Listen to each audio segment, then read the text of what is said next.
Live from downtown Detroit, Local 4 News at 11 starts now.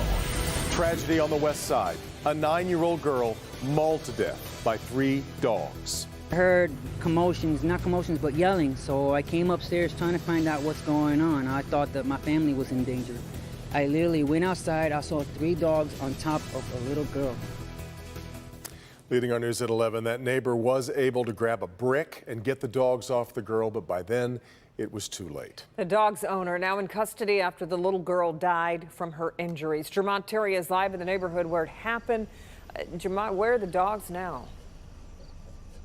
Kimberly, all 3 dogs that escaped from this house behind me are in quarantine tonight at the animal control, including one that was shot by someone as they tried to get those dogs under control. But tonight, the focus is on the family of this little 9-year-old girl, a young girl just simply playing in her own backyard.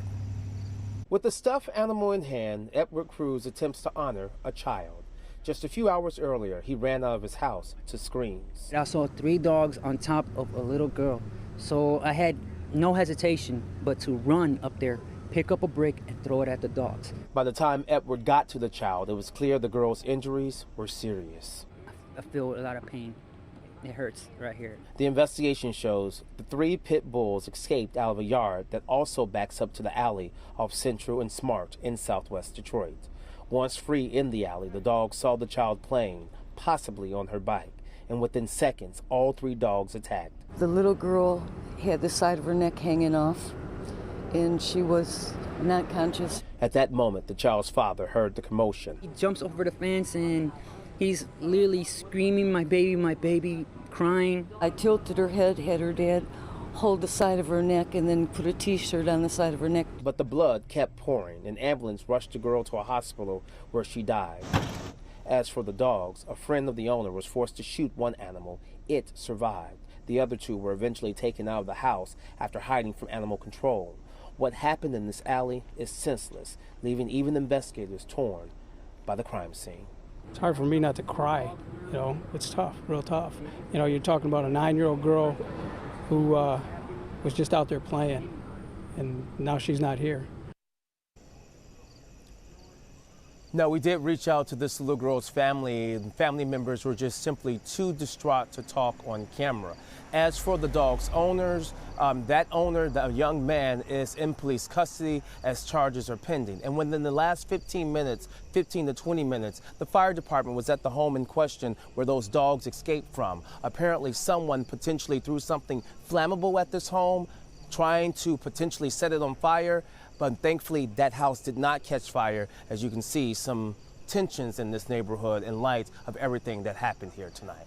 Reporting live in southwest Detroit, Jermont Terry, Local 4. Jermont, I know you've been out there covering this all day and you spoke to neighbors. Did police or neighbors say whether there were any complaints about the dogs prior to what happened today? Well, according to police, they're still verifying if they've had calls out here. I talked to 2 neighbors. They gave indication that earlier in the last 3 or 4 days, they did see those pit bulls in the alley and they complained, but they only complained to the owners. Those neighbors never picked up the phone and made a phone call to any official, and they wish they had before today. Sure, yeah, and our hearts go out to the little girl's family tonight. Okay, Jermont, thanks. All right, Kim, muggy day across Metro Detroit, and now over here with Ben, who is tracking fog now for the morning, huh? Yeah, just like this morning, probably very similar, but still going to slow us down in spots.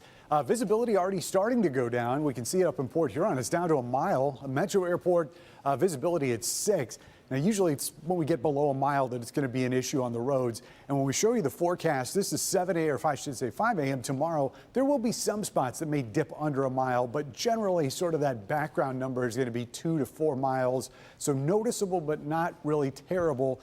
And it's going to be out of here pretty quick. 8 a.m. we're all above 2 miles, and then it's pretty much gone by 10 o'clock. But the mugginess not only is going to stick around, but get worse tomorrow. Temperatures on their way into the upper 80s in the afternoon. We'll talk storm chances, and when we finally see that relief in a few minutes. Devin? On the heels of the former dean of MSU's medical school being sent to jail, in part for his failure to supervise Larry Nassar, the university is taking steps tonight to try to beef up its response to relationship violence and sexual misconduct. Mara McDonald live tonight with the changes that are going to happen on campus. Mara. Devin, good evening to you. And here is the deal. The university president, that new university president, says in his first few weeks on the job, it became abundantly clear to him that there needed to be a link between him and all those groups that are working on sexual misconduct and relationship violence issues. Larry Nassar is in prison and his former boss, William Strample, is heading to jail. But how to prevent this again at MSU is the priority and what the new MSU college president calls the courage to continue healing our community. To that end, he has appointed one of the key figures in building the case against Nassar, Lieutenant Andrea Munford with the MSU Police Department, as a special advisor. He's also appointed Professor Rebecca Campbell, who is faculty in the psych department and chairs the Relationship Violence Sexual Misconduct Expert Advisory Group at the university. She's also known for her research into the massive backlog of untested rape kits in Detroit. Back here live, both of these women are going to continue with their day jobs. They're adding that special advisory role on top of what they already do, the idea being that they can help lead the university with its strategy on how to combat these issues. We're live downtown tonight. I'm Mara McDonald, Local 4. Hey, Mara. Police in Troy warning neighbors after a home invader touches a woman's leg in the middle of the night. The incident happening at 2 a.m. this morning on the 700 block of Amberwood Drive near Rochester Road. Police believe the man entered the home through a basement door, going unnoticed for several minutes. And once he saw that she was sound asleep, just went upstairs. Like it was like his own home. Was just so disturbing and disgusting. She was the one that woke us all up and was screaming for my parents, and I woke up from her screams. I didn't believe her initially. The man is believed to be in his late teens to mid-20s with a thin build. If you have any information, call Troy Police. Police spending hours today in Macomb County searching for possible homicide victims linked to a convicted killer named Arthur Ream. Various agencies taking part in this excavation on the north side of the Clinton River. This is just south of 23 Mile Road, and that is near the location where Cindy Zarzicki's body was found back in 2008. And police believe Ream may have buried other victims in the area as well. The Monroe County Sheriff's Department has identified the body of a man found last night in the River Raisin in Monroe Township. 2 kayakers found the body in the river Sunday night. The Sheriff's Department says the body is that of 66-year-old David Tidora of Monroe. He was an avid fisherman in the area. Investigators say there were no signs of foul play. The Wayne County Medical Examiner's Office will assist in trying to determine how he died. For the first time in 25 years, Oakland County has a new county executive. The duties of Oakland County Executive. The duties of Oakland County Executive. To the best of my ability. To the best of my ability. Congratulations. That's the former mayor of Ferndale, Democrat Dave Coulter, officially sworn in earlier today. Coulter, of course, replaces longtime executive L. Brooks Patterson, who died earlier this month from pancreatic cancer.